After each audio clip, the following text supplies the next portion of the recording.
Hi folks, hope everybody's okay. Love to everybody out there. It's just good to be with you, and thanks for all your prayers and support. There's so many people out there that let me know how they're praying for me, and for the guys who helped me, and it's just been really encouraging.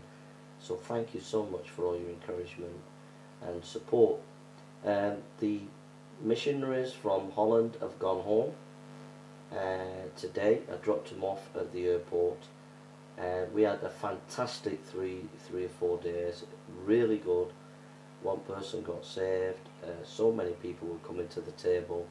It was just amazing, so many good conversations, really good, and a lot of that is down to some of you praying for the mission, praying for us and praying for me, so thank you so much. I really felt God's power and work in the last 3 days, so thank you.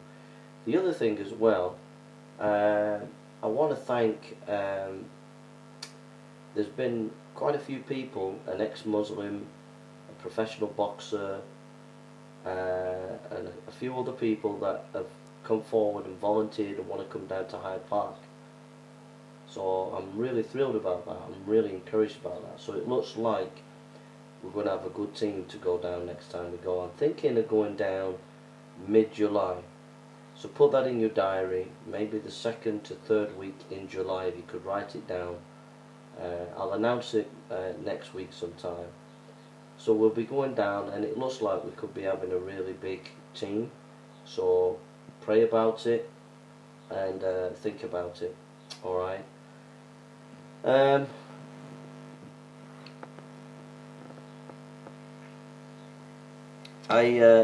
It was the Football Lads Alliance today in Manchester. I couldn't go on it today. I wanted to go, so I hope it went well, and I was watching on my phone some of the time. So God bless all you guys out there and all ladies that went to it, and keep the pressure on the government concerning the importance of releasing Tommy Robinson. And it's even more ironic when you have a Chowdhury guy who's going to be released soon, who's known to promote ISIS and violent extremism, and they're going to let him out, and yet they've got Tommy locked up. So I think that's an absolute disgrace, and so well done to the Football Lads Alliance, and well done to the people in Leeds that went to protest at, I think it was at the police or the courts the other yesterday. So well done for those who are speaking out. There's been Dutch MPs that have been speaking out. There's been lots of people who in the media who are beginning to make a stand, and I think everybody should make a stand, because it's really important that freedom of speech is upheld. And I do feel that we're moving into a very communistic kind of situation, where the powers that be don't seem to be listening to the ordinary people and appreciating the concerns of ordinary people. Having said that, I just want to talk about violence in Hyde Park, attacks in Hyde Park, Speaker's Corner. If a Muslim was to get hit, when Mohammed Hijab was attacked, when it was his own fault, by the way, but when Muslims are attacked, it would be on the media. The police would be down on the perpetrators like a ton of bricks, and it'd be like really seen as bad. But when a Christian gets attacked, it's not that important. There was a guy, ex-Muslim, last year got punched off his stepladder. It was a very violent attack. Muslims were not supportive of the guy, did not come out and defend this guy. The police did not defend this guy, and it was a terrible, brutal attack.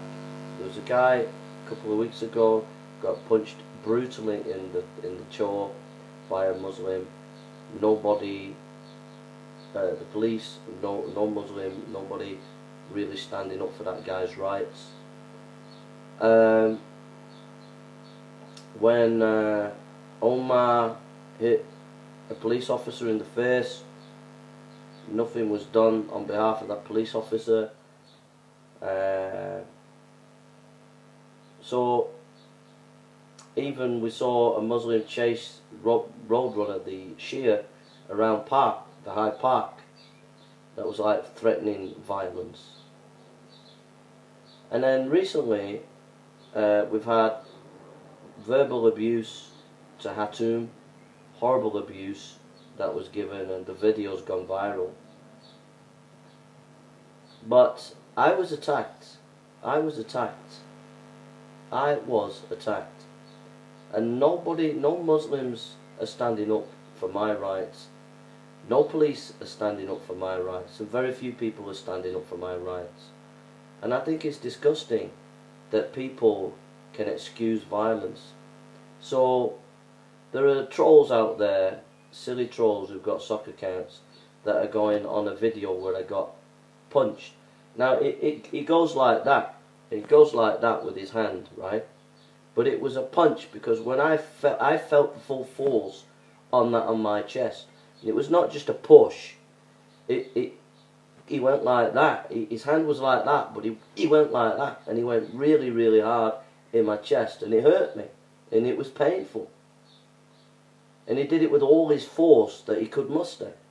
Now, these soccer counts, these Muslim soccer counts, are going around saying, oh, he spit. Now, when I was preaching, there was saliva coming off. I was preaching. Now, as I was preaching, nobody had to stand there. They could just back off and move away. But no, the Muslims wanted to stay around me. Okay? But you could see all day they were pumped up with anger. They were pumped up with... a number of the Muslim youth were pumped up with anger and aggression that day. Now, not all Muslim youth are like that, but these Muslim youth on that day, there was a number of them that were pumped up with aggression and anger, right? And that particular Muslim young lad, all the time he was there, he had a face of anger. So me preaching and a bit of spit coming here and there and everywhere because I'm preaching. And don't forget, I'm surrounded by a mob, right? I'm surrounded by a baying mob. So I have to keep moving up and down so that they can't pin me down, so that they can't grab hold of me or push me or whatever. That's why I'm moving up and down, so that they can't target me in any way, right? Because if you look at other videos what I'm on, they're surrounding me and stopping me from moving, and then I got smacked on the back in the Hashim video. It was a real massive slap on my back, and then the guy called me fatty. Other videos they're calling me fatty. They're playing with my chest and saying sexual things to me. Okay, on that day a couple of weeks ago, right? So this guy with the red T-shirt on, it was a punch. Well, it went like that, but he had his hand like that, and he went like that as hard as he could on my chest, and his hand like that, and it was hard. It was really hard, right? But he was pumped up with anger before anything happened. He was just full of anger, and there was a number of them in the crowd that were full of anger. And so these soccer accounts that go and saying, oh, it was because he was saliva, because he was spitting, whatever, that's no justification for violence. And if they were not happy with that, they could just move, they could go away. They didn't have to stand there and listen to me. It was an excuse that the Muslims are using, and it's a disgusting excuse. There's no excuse for violence. There's no excuse for intimidation. And the fact that the Muslim community at Hyde Park are not willing to stand up for me and say, no, that was wrong, the fact that there's very few people willing to stand up for it, even the police, shows you that the kind of society that we live in, that violence now is justified against minority groups, Christian groups, or people who stand up against Islam or political correctness. You stand up against political correctness or Islam, then violence to you is alright. It's alright for Antifa to go and beat people up. It's alright for the political correct brigade police officers to go and beat people up. It's alright for Muslim youths to go and beat people up. But the moment a Christian or somebody who stands up against political correctness or Islam speaks out, well, you just put in prison, like Tommy Robinson, and you've got no rights. I have rights. I was assaulted. So, where's the outrage from the Muslim community at Hyde Park? Where's the outrage? No outrage at all. You know, it's one standard for one and a different standard for others. A two-tier system. A police state that protects its own political correct brigade ideology, multiculturalism, and protects Islam. But no protection for the Christians, no protection for patriots, no protection for those who are against the elite and the system. You aren't protected. You can be assaulted and it's okay. Nobody's bothered and nobody's going to say anything. I know, and by the way, we'll just put excuses. Like Peter, when he was attacked off his stepladder, the Muslims threw up all sorts of conspiracies that he did this and he did that and he did this, and he didn't. When he got brutally attacked off his stepladder, he didn't. He was just saying whatever he was saying about Islam, and they brutally attacked him. But they come up with all these theories and conspiracies. The guy who got punched in the chin a couple of weeks ago, the guy was just having a conversation and he got brutally attacked, and then the police said, "Oh, you're just banned for a week. You're banned for a year." When the guy who attacked him should have been put in prison for assault. So it's one system for one and one system for another. The elites and the political correct brigade, they police this country in a nice way for them, but for those who oppose them, they don't get justice. And Islam is protected, mollycoddled. Those who would do violence in the name of Islam are protected. Omar should have been put in prison. Muhammad Hijab should have been arrested and cautioned. And other Muslims, the Muslim chasing the Shia guy around, should have been arrested and should have been cautioned. You know, it's just not fair. It's just one system for one, and those who are challenging that system are not protected, and it's not fair.